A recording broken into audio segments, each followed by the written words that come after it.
안녕하세요. 주돈입니다. 3월 12일 방송 시작하겠습니다. 오늘 장이 어떻게 끝났는지 한번 보도록 하겠습니다. 오늘 지표 같은 거 보기 전에 이걸 좀 설명을 드릴게요. 오늘 국제유가가요, 주요 산유국들의 증상 가능성 등으로 급락을 했습니다. WTI 기준으로 대략 한 12% 정도 하락을 했다고 그러더라고요. 지금은 조금 다시 소폭 반등을 하고 있고요. 그래서 뉴욕 증시가 반등을 했고요. 안전자산 선호 심리가 완화됐다. 여기에 유로화가 EU 공동채권 발행 가능성 등으로 강세를 보인다. 유로화 강세, 달러 약세. 국제유가가 좀 크게 해석할까요? 국제유가가요. 산유국들의 원유 증산 움직임이 이어지면서 10% 넘게 급락했다. 그죠? 그래가지고 주가가 좀 올랐다. 오펙 플러스가 산유국의 추가 증산 기대로 상승을 했습니다. 주가가 상승한 거죠. 기름값은 좀 내려가고요. 러시아 우크라이나가 협상 기대로 금융자산 내 안전자산 선호 심리가 완화됐다. 10년물 국채는 1.90%로 다시 상승을 했고요. 장단기 금리차도 소폭 확대. 이게 장단기 금리 역전 현상이 일어날 때가 있어요. 예전에 몇 번 일어나가지고, 한 2년 전인가요? 1년 전인가? 그때 방송할 때도 이게 역전이 돼가지고, 한번 심도 있게 얘기 드렸는데, 요거는 그때 뉴스 나오면 그때 대응하면 되고요. 근데 여기 이 뉴스 때문에 오늘 장이 상승하고 어제 미국 장이 상승하고 유럽 장이 닥스가 8% 상승하고 폭등을 했죠. 맞나요? 이 내용이? 저는 뭔가 오류가 있다고 생각을 합니다. 그거는 이따 뉴스 시간에 좀 말씀드리도록 하고요. 아, 달러가요. 1225원까지 내려왔습니다. 그죠? 안정적이다. 원달러 환율은 안정적이다. 그래도 불안하다. 1210원 위로는 불안한 구간이죠. 달러 지수가 그죠? 아까 전에 뉴스 EU에서 뭐 공동 채권을 만든다 그래가지고 98까지 내려왔습니다. 이게 보통 90에서 93 사이에 왔다 갔다 해야 되는데 그래도 굉장히 높다. 그래도 안정적이다. 어제보다는 낫다. 요거 계속 말씀을 드리는데 국채 수익률이 올라가요. 계속. 왜일까요? 사실 요 국채 수익률 올라간다 그래서 여기까지 올라가가지고 옛날에 한번 난리가 났었죠. 국채 수익률이 어떠한 트리거가 돼가지고 또 주가의 향방을 좌지우지할 수 있겠다. 이거 좀 주시하겠습니다. 항생지수가 오늘 장이 끝났고요. 항생지수가 대략 1.2% 정도 올라갔고 다 좋아요. 중국 또 올라갔고 근데 의미가 없어요. 차트로 보면 의미가 없어요. 그동안에 너무 많이 떨어져가지고 대만, 니케이 이 정도는 올라가야죠. 니케이 이 정도는 올라가야지. 근데 의미 없다. 너무 많이 빠졌는데 의미 없다. 금값이 2,000불 미만으로 좀 떨어졌고요. 기름값 브렌트유가 대략 115불, 130불, 120불, 115불 좀 떨어졌으니까 다행이다. 근데 뉴스를 보면요 그렇게 만만치 않아요. 리라가 이만치 올라갔습니다. 14.75 리라. 신흥국 위기는 터키서부터 시작된다는 얘기가 있어가지고 조금 주의 깊게 봤는데 계속 올라가는 거 보니까 안 좋네요. 계속 관찰을 하겠습니다. 나스닥 어저께 대략 3.5% 상승을 했고요. 닥스가 현재 요게 7시네요. 7시 요 시간에 1.6% 대략 어저께 8% 올라가고 오늘 대략 1.5% 정도 떨어지고 괜찮은 것 같은데 유럽 차트는요. 닥스라든지 이런 차트들은 의미 있게 상승을 했어요. 상승하려면 어제처럼 상승을 해야죠. 양봉 한번 쭉 내줘야 되는데 우리 장은 뭔가요? 그랬다. 삼성전자, 현대차. 요거 보시면요. 애매하죠? 요거 한번 보세요. 삼성전자. 애매하게 올랐어요. 그죠? 애매하게 올랐고, 현대차가, 안 올랐어요. 거진 안 올랐어. 카카오, 네이버. 많이 올랐죠. 카카오, 네이버. 거진 10% 금방까지 올라갔고. 이거를 왜 유의 깊게 보시라고 하시냐면, 지금은 예전에 올라갔던 종목이 올라가면 안 되죠. 여기 보시면요. 애플, 테슬라 4%, AMD 5%, 페덱스 제가 유심 있게 보는 거 지금은 이런 종목들이 올라가야 됩니다. 페덱스나 GM, 자동차 관련주. 자동차 관련주 어저께 5% 올라가고, 페덱스 이제 그 운송이잖아요. 편지 보내주는 거. 그 6% 올라가고. 이런 게 좀 올라가 줘야 되는데 우리는 안 올라갔다. 그렇다면 아직 패턴의 정립이 안 됐다. 그렇게 볼 수가 있겠네요.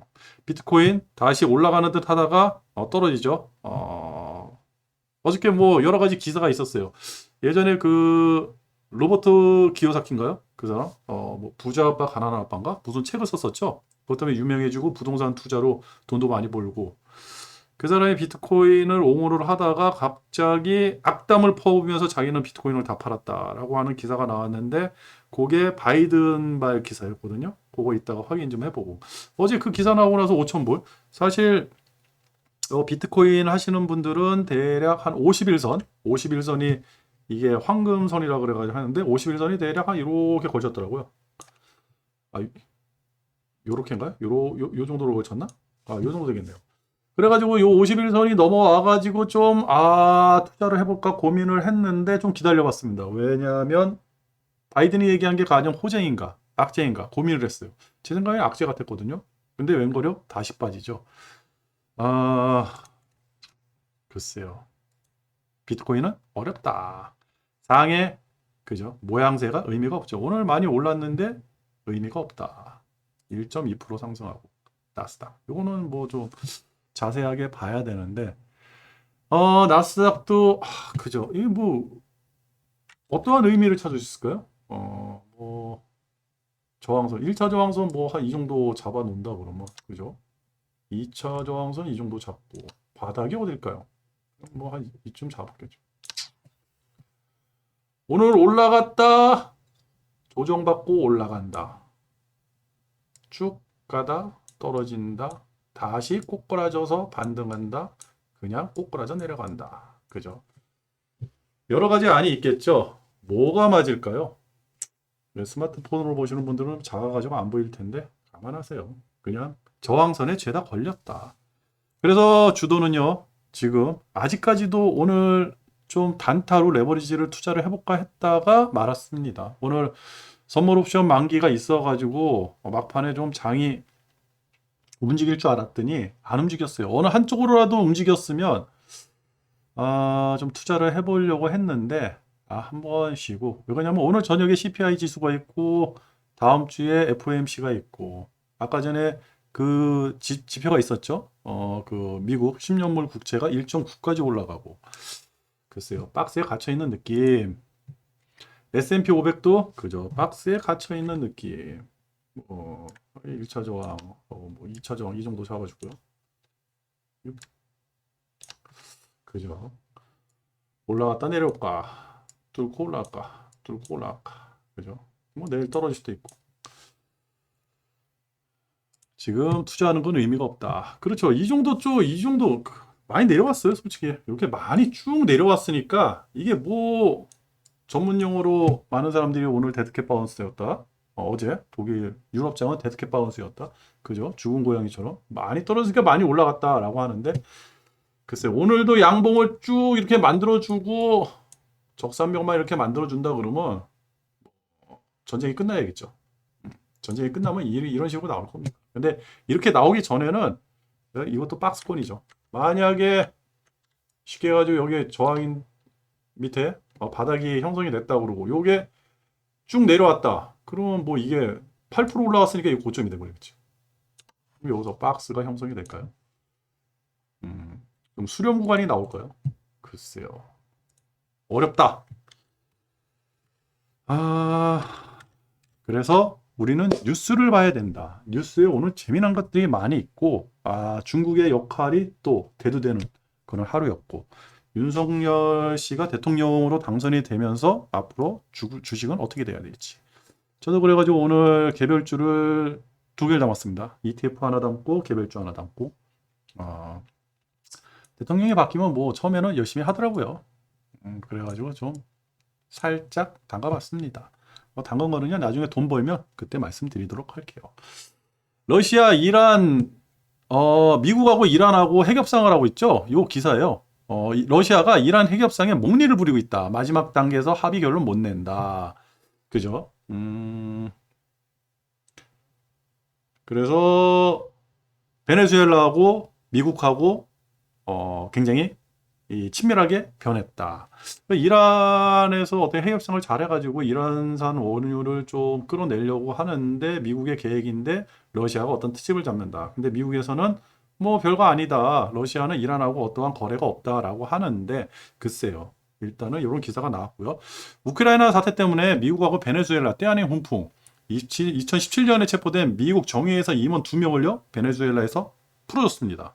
베네수엘라 입장에서는 좋죠. 기름 지금 제재 때문에 못 팔고 있는데 이렇게 높은 가격에 기름을 팔 수 있다 그러면 베네수엘라 경제에 아주 좋죠. 이런 것만 봐도 미국이 아, 솔직히 미국이라는 나라는 본인들의 이득을 위해서는 수단과 방법을 가리지 않는다. 그런 면에서는 멋있다. 그런데 양심은 없다. 사우디, UAE, 바이든과 통화 거부. 9일이에요. 이게 9일 기사거든요. 제가 방송하고 나서 그 다음에 나온 기사들에서 뭐 하는 거예요? 3월 9일 날 거부했다. 근데 국제유가가 오펙 플러스 증산 기대감에 급락을 했다. 이 기사가 3월 10일 날 나오면서 유럽장 폭등, 미국장 상승, 아시아장 상승, 우리장도 상승. 근데요, UAE, 그러니까 지금 그 증산을 수백만 배럴 정도 증산을 할 수 있는 국가가 사우디하고 UAE 두 나라랍니다. 근데 UAE는 원유 증산은 개별 결정이 아닌 오펙 플러스에 따를 것이다. 라고 또 이렇게 반박을 했어요. 자기네들이 임의대로 증산할 수 없다. 뭐 사우디야? 뭐 이제 미국의 아주 그냥 친밀한 관계니까. 오사마 빈 라덴은 사우디 사람. 미국은 도대체 어디로 가는 건가요? 하여튼 그런 이런 뉴스가 있어요. 그러니까 솔직히 이 원유를 생산하는 나라들은 지금이 호시절이죠. 아주 좋아요. 기름값이 이렇게 높아가지고 돈을 그냥 뻑뻑 긁어댈 수 있는데 굳이 여기서 기름값을 떨어뜨리는 일을 한다. 그죠? 굉장히 어렵죠. 그러면 미국이 어떠한 대가를 지불을 해야 되는데 글쎄 어떤 대가를 지불할까요? 그리고 윤석열 씨가 대통령으로 당선되면서 예전에 이런 얘기를 했어요. 한국 청년들은 중국을 싫어한다. 그래가지고 중국 정부가 우려를 한다. 근데 이 말이 왜 나오냐면 윤석열 씨가 이제 국가들을 서열을 매길 때 1등이 미국, 2등이 일본, 3등이 중국, 4등이 북한 이런 식으로 얘기를 했습니다. 그래서 중국이 굉장히 우려를 하고 미국하고 일본은 그건 뭐 땡큐죠, 땡큐. 하여튼 이게 윤석열 씨가 우리나라 그 경제, 우리나라를 잘 운영을 해요. 대통령 잘못 뽑으면 베네수엘라처럼, 우크라이나처럼 된다. 제가 뉴스 오늘 좀 늦어가지고 뉴스 검색을 마무리를 못했어요. 그래가지고 이 금리에 대해서 무슨 뉴스가 나왔을 것 같은데 요거는 조금 정리를 해가지고 내일 방송을 해드리고 그 다음에 우크라이나 가장 큰 뉴스죠 지금. 왜 이런 게 나왔을까요? 들어갔어요. 러시아 석유가스 다 막은 미국. 그러나 우라늄은 못 건드린다. 그래가지고 난리가 났죠. 우라늄을 못 건드리는 게 아니라 지금 우라늄은 러시아에서 나오는 양이 굉장히 많대요. 근데 지금 다 친환경 해가지고 원전을 다시 가동을 하자. 뭐 이런 이야기들이 많이 나오고 우리나라도 윤석열 씨가 대통령이 되면서 원전 관련주들이 많이 올라갔고 그죠? 건설주, 원전 관련주, 그다음에 또 뭐가 있나요? 많은 것들이 있던데. 하여튼 우라늄 꼭 필요한데 러시아에서 나온다. 그죠? 그리고 EU, 러시아, 벨라루스 추가 제재 채택, 금융 해양 기술을 포함한다. 의미 없는 내용. 왜 의미가 없냐? 네덜란드 총리가요 이런 얘기했어요. 러시아 석유하고 가스는요 필요하다. 수익 중단은 안 된다라고 하고 대놓고 얘기를 했습니다. 그죠? 이게 제가 이제 이 우크라이나에서 전쟁이 났을 때부터 얘기를 했던 거예요. 이유는 러시아 가스하고 석유를 안 갖다 쓸 수가 없습니다. 아무리 미국이 협박을 하고 회유를 한다 그래도 당장 그 국가에 전망이 걸렸는데 그죠? 러시아의 숨통을 끊어놓을 수가 없어요. 몇 년이 걸릴 겁니다. 미국이 지금 이렇게 한다고 해서 당장 러시아의 숨통을 끊는 게 아니라 이제는 에너지 자립도를 높이겠죠. 어떤 의존도를 러시아에서 유럽에 있는 쓰는 에너지들을 러시아에서 미국이라든지 이쪽 그쪽으로 많이 바꾸려고 노력을 할 겁니다. 근데 지금 당장은 아니다. 이번은 아니다. 우크라이나는 그래서 바보다. 의미 없는 전쟁을 하고 있다. 독일이 유럽연합에 러시아에 대한 국제은행 간, 이거 저 있죠? 스위프트 결제망 제재 확대를 막고 있다고 블룸버그 통신이 9일 보도했다. 그죠? 이건 뭐 예전에 나온 뉴스예요. 근데 이 뉴스를 왜 얘기를 하냐면 정확한 내용을 알아야 되니까 제가 말씀을 드리는 거거든요. 러시아 최대 은행인 스베르방크, 스위프트 결제망 퇴출 대상에 포함하려는 시도를 독일이 저지하고 있다. 복수 외교통이 소식을 전했다. 이유는 단 하나, 에너지 관련 거래를 유지하기 위해서. 그죠? 돈을 줘야지 가스를 보내고 돈을 줘야지 기름을 보내줄 거 아닙니까? 돈 안 주면 독일에서 러시아가 안 줘요. 그래가지고 이런 얘기가 있습니다. 그리고 IMF에서 14억 달러 규모의 우크라이나 지원 계획 승인. 그죠? 제가 이 기사는요, 우크라이나 불쌍해서 쓰는 거예요. IMF가 뭡니까? 우리 97년도. 그죠? 우리의 모든 거를 뽕을 뽑아 먹으려는 나쁜 놈들. 이놈들이 그럼 우크라이나 지원 계획을 시원하겠다. 무슨 지원을 해요? 돈 빌려주는 거지. 그죠? 그리고 이런 기사입니다. 우크라이나 중립군 논이 열려 있어 영토는 한 점도 양보할 수 없다. 그죠? 우크라이나는 전쟁을 왜 한 걸까요? 안 해도 되는데 지금 우크라이나가 가지고 올 수 있는 게 아무것도 없어요. 젤렌스키 뭐 어디 가가지고 뭐 쓰잘데없는 얘기들을 많이 하는데 대통령 한번 잘못 보면 저렇게 됩니다. 왜 전쟁을 일으킨 거예요? 우크라이나는 바로 한 달 전보다 지금은 최악이 돼버린 거예요. 아무런 이득이 없는 거예요. 중립국 논이 열려 있다. 대신에 영토만 보존을 해달라. 근데 보세요. 크림반도, 그죠? 돈바스 독립국가로 인정을 해야 된다.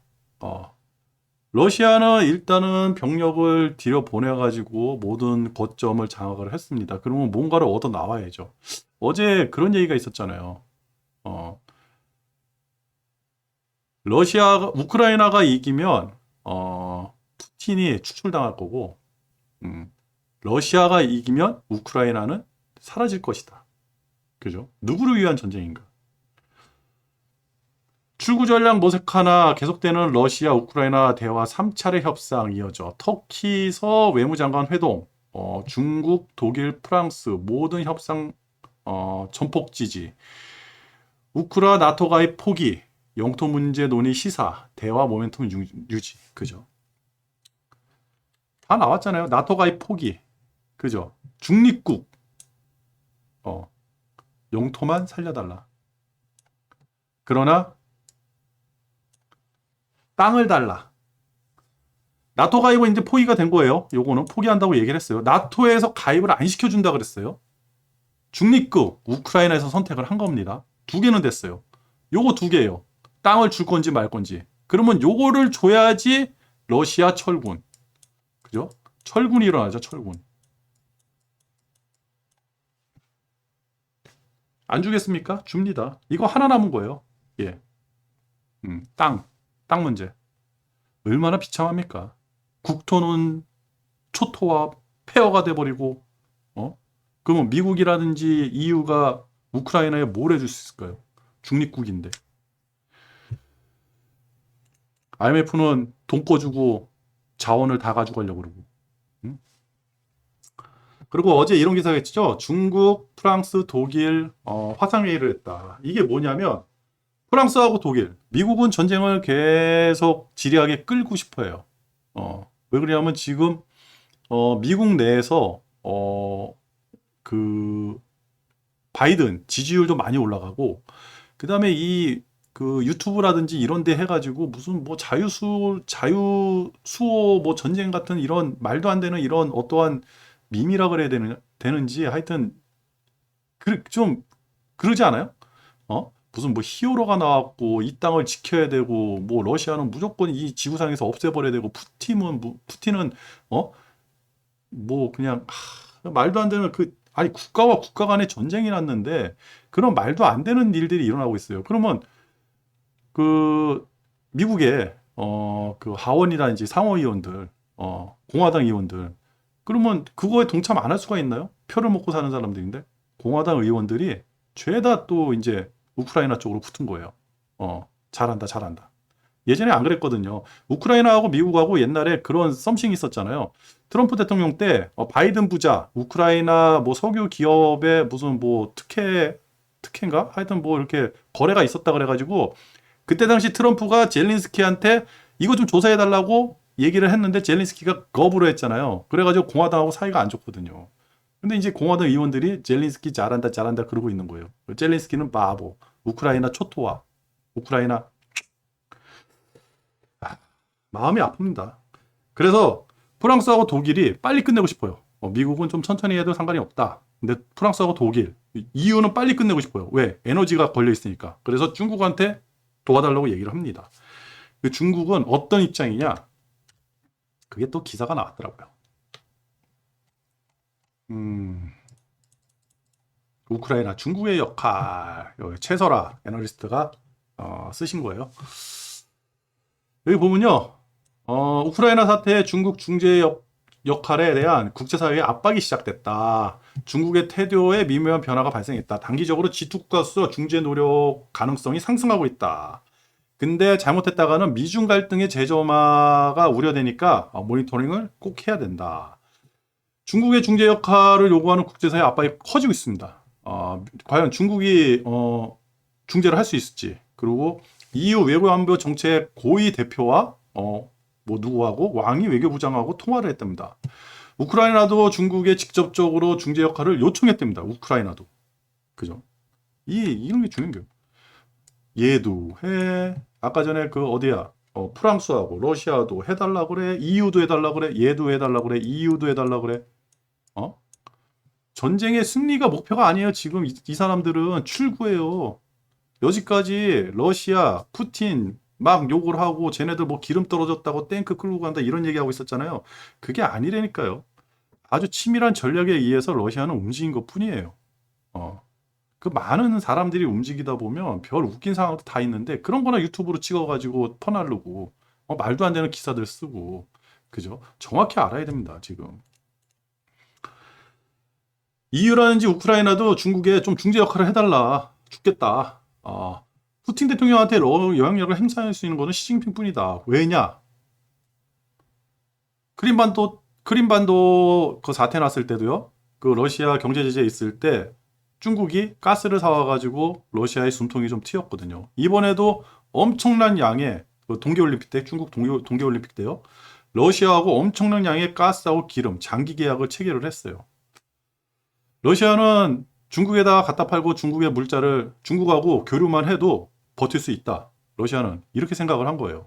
중국 입장에서도 미국하고 싸우려고 그러면 러시아가 아군이 돼야 되고 러시아와 우크라이나 중에 누구 편도 들지 않는 중립을 유지하겠다. 그죠?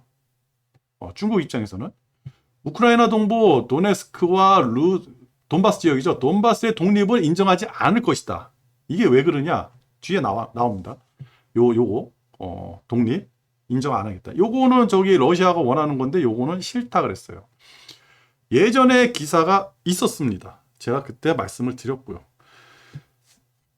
중재에 나설 것이고 러시아하고는 깊은 경제 협력을 유지해 나가겠다. 러시아한테 떡 하나 주고 대신에 너네들 그러면 안 돼라고 여기서 채찍질 한번 했죠. 이거예요. 여기 있잖아요. 홍콩 신장 위구르. 본인들도 이게 문제가 걸리거든요. 만약 홍콩하고 신장 위구르가 독립을 시키겠다. 미국이 이 나라들 독립이다. 독립국가다라고 인정을 해버리면 그러면 진짜 독립국가가 되냐는 거죠. 우크라이나에서 그 나라가 독립국가라고 얘기를 하는 거하고 러시아가 돈바스 지역에 있는 두 개 나라가 독립국가라고 얘기를 하는 거하고 다르죠. 그죠? 중국에서 홍콩하고 신장 위구르를 독립국가다 한다 그러면 독립국가가 되는데 미국이 홍콩하고 신장 위구르를 독립국가다라고 한다 그러면 되냐는 거죠. 예전에 이 뉴스가 한 일주일 전에 나와 있었어요. 그래가지고 중국은 상장이 애매하다. 그때 약간 러시아를 도와주는 척 하면서 일침을 날렸다. 그런 기사가 있었거든요. 이겁니다. 그래서 도네스크와 루간스크 독립을 인정을 안 하겠다. 미묘하죠. 이렇게 만났답니다. 8일날. 이렇게.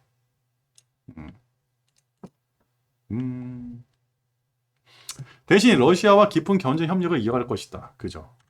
이 단어는 러시아가 무시를 못하죠. 중국이 없으면 러시아는 경제 제재에서 자유로워질 수가 없으니까. 서방 국가와 함께 러시아를 제재할 가능성이 낮다. 중국은 러시아의 안보 우려의 책임은 미국에 있다고 질책한다. 또 미국이요. 그죠? 중국과 러시아는 미국 중심의 국제 질서를 다극 체제로 전환한다는 전략적 목표를 공유하고 있기 때문이다. 이게 지금 중국한테 유리한 게 뭐냐면 지금 이 전쟁, 유가 상승 모든 일들이 다 달러예요. 러시아도. 근데 러시아는 대비를 한다고 이제 외환보 요구라든지 이런 거 줄이고 위안화라든지 다른 통화들을 많이 이제 달러 외환보 요구를 줄이고 위안화 외환보 요구 늘리고 다른 통화들을 많이 했는데도 지금 이 상태거든요. 그러면 이게 달러에서 우리가 자유로울 수 없다. 이렇게 얘기가 나오는 거예요. 그래서 이 전쟁 이후로는 유럽이라든지 아시아, 중국 뭐 이제 이런 나라들 러시아도 그렇고 달러에서 탈피를 하려고 노력을 많이 할 겁니다. 그렇게 되면서 또 미국하고 중국하고 사이가 많이 안 좋아지겠죠. 내용 뭐 그렇다. 그래가지고 뭐 이렇다. 뭐 석탄 어쩌고저쩌고 한다. 그죠? 오늘은 내용이 장황했습니다. 그래가지고 전쟁은요, 별로 그렇게 길게 갈 것 같지 않아요. 끝날 것 같아요. 제가 이제 그 레버리지로 단타를 좀 치려고 했다가 말았는데, 모르겠어요. 좀 지나고, 다음 주 FOMC, 그거 보고 나서 투자자들 늦지 않는다. 왜냐? 지표가, 차트가 다 망가졌어요. 지금 상승한다 그래가지고 무슨 상승을 하겠습니까? 차트만 보면 그냥 데드캣 바운스. 그죠? 보면 나오잖아요. 차트만 봐도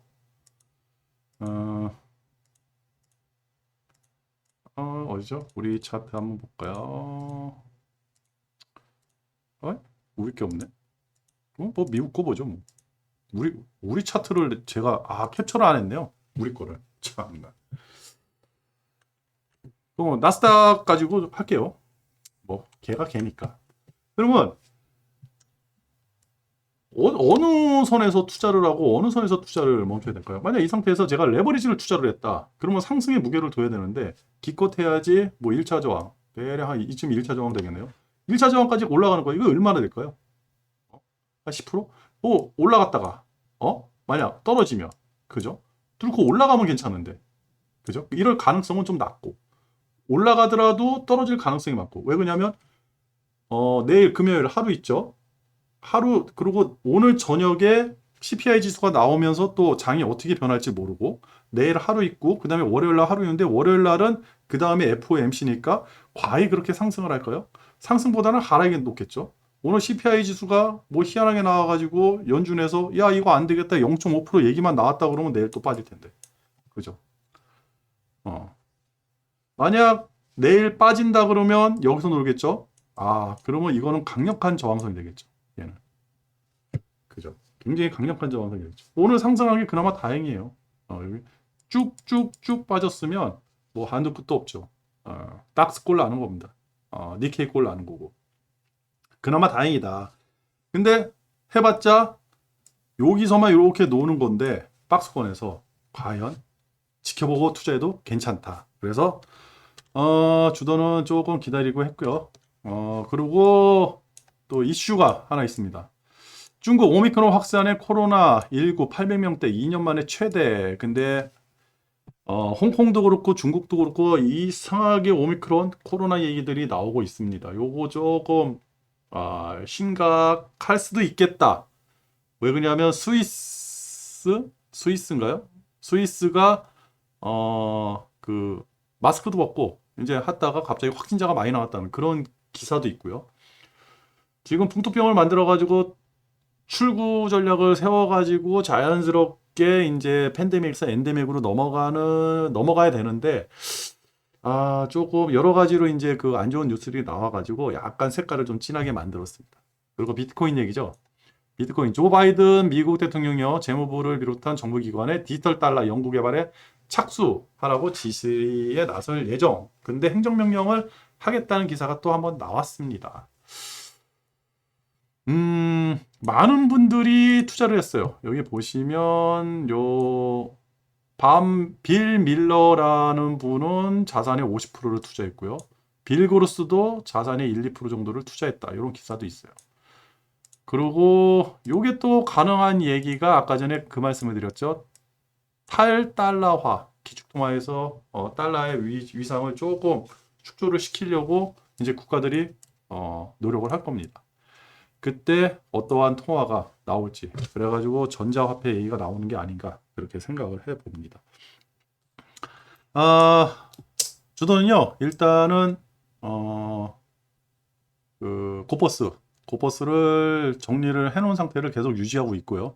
지금은 좀 대기 상태고, 그리고 지금 상황에서는 윤석열 관련주 한두 개 정도 그 원전 관련주는 많이 올라갔더라고요. 그래가지고 건설 쪽 저는 시멘트 샀습니다. 시멘트 좀 사놓고, 그 다음에 그 중국이 지금 경기 부양하고 있잖아요. 금리도 낮추면서 거꾸로 미국은 금리를 올리는데 중국은 금리를 낮추면서 경기 부양을 하고, 그리고 11월 달에는 미국의 중간선거가 있고 10월 달에는 시진핑의 3차 연임에 관한 어떤 회의가 있고, 그때까지는 경기를 어떻게 해서든 좋게 만들어야 되고, 그래서 중국 관련주도 하나 샀어요. 중국 관련주는 전기차 관련주도 하나 샀습니다. 지금 신흥국에서 빠져나온 자본들, 그 미국이라든지 이런 자본들이 중국으로 많이 유입이 된다. 그런 뉴스를 봐가지고 중국 관련주를 하나를 오늘 매집을 했습니다. 그리고 지금 아직까지도 주도는요, 이런 뉴스들을 다 보면요, 전쟁은 쉽게 끝날 것 같으면서도 안 끝나고 어떠한 답이 없어요. 일단은 전쟁이 끝나야 되는데, 전쟁이 끝난다고 해서 끝인가요? 금리 인상 있죠? 금리 인상 몇 번 이어지고 나서 우리 증시의 방향이, 세계 경기의 방향이 결정이 될 겁니다. 그때 가서 투자를 해도 늦지 않는다. 1, 20% 먹으려고 굳이 위험을 감수를 한다? 1, 20%면 크죠? 근데 저는 레버리지 투자자니까 기껏 해야지 지수상으로 5%, 10%인데 5% 먹으려고 위험스럽게 확률이 적은데도 투자를 한다? 그건 아닌 것 같아요. 확률적으로는요, 내일 상승할 것 같아요. 상승할 것 같은데, 느낌상. 근데, 크게, 좀 길게 봐서는 하방은 열려있고 상방은 막혀있다. 먹어도, 레버리지로 먹어도 먹을 게 적다. 레버리지를 하는 거는 초단타. 그죠? 단타 쪽으로 뭐 한 2, 3% 먹는 그런 쪽 아니면 투자를 안 하겠습니다. 오히려 지수가 상승을 한다 그러면요, 저는 고버스를 살 이유가 더 많아지니까 땡큐. 오늘 여기까지 하겠습니다. 끝!